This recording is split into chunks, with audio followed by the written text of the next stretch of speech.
বহুরাশিক অনুপাতের সংজ্ঞাটা হচ্ছে 3 বা ততোধিক 3 বা তার চেয়ে বেশি রাশির অনুপাতকে 3 বা তার 3-এর অধিক রাশির অনুপাতকে বহুরাশিক অনুপাত বলে। এখানে দেখো একটি বাক্সের দৈর্ঘ্য 8 সেন্টিমিটার, প্রস্থ 7 সেন্টিমিটার, উচ্চতা 5 সেন্টিমিটার।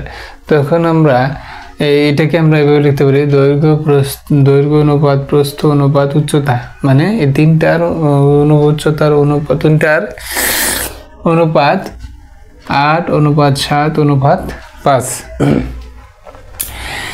তাহলে এটা যেহেতু এখানে যেহেতু 3টা রাশি আছে, তাহলে এই অনুপাতটা একটা বহুরাশিক অনুপাত। আবার দেখো এখানে আরেকটা অনুপাত দেখানো হয়েছে, এখানে 4টা রাশি আছে, 1 2 3 4। এই 4টি রাশি অনুপাত থাকলেও বা এটিকে আমরা বহুরাশিক অনুপাত বলতে পারি।